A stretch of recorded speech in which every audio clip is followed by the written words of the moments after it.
Hi అండి, welcome to Saraswati cloth store. ఇది వచ్చేసి మంచి హార్ట్ డిజైన్లో త్రిబుల్ షేడ్ ఉంటుందండి. పైన ఇలా లైట్ కలర్ షేడ్లో వస్తుంది అండ్ కిందికి వచ్చేసరికి ఇలా డార్క్ కలర్ షేడ్లో వస్తుంది. అండ్ ఇది వచ్చేసి పళ్ళు పాటిలా వస్తుంది.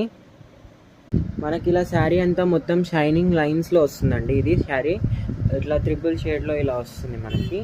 ఇది పైన ఇలా వచ్చి కింద డార్క్ షేడ్లో వచ్చేస్తుంది. చాలా మెత్తటి క్వాలిటీ జార్జెట్లో ఉంటుంది. ఇలా వస్తుంది sari, blue colour. Next combination వచ్చేసి ఇలా, ఇది వచ్చేసి బార్డర్ ఇలా ఉంటుంది. ఇది పైన సైడ్. శారీ ప్రైస్ వచ్చేసి 350 ప్లస్ షిప్పింగ్ ఎక్స్ట్రా. ఆఫర్లో ఉన్నాయండి శారీస్ అయితే. ఇలా వస్తుంది, మంచి colour combination, super colour combinations. మనకు ఓవరాల్ షైనింగ్లో వస్తుందండి. ఇలా వస్తుంది షైనింగ్. నెక్స్ట్ కలర్ కాంబినేషన్ వచ్చేసి ఇలా బ్రౌన్ కలర్ కాంబినేషన్లో ఉంటుంది. నెక్స్ట్ వచ్చేసి గ్రీన్ కలర్ కాంబినేషన్లో వస్తాయి. నెక్స్ట్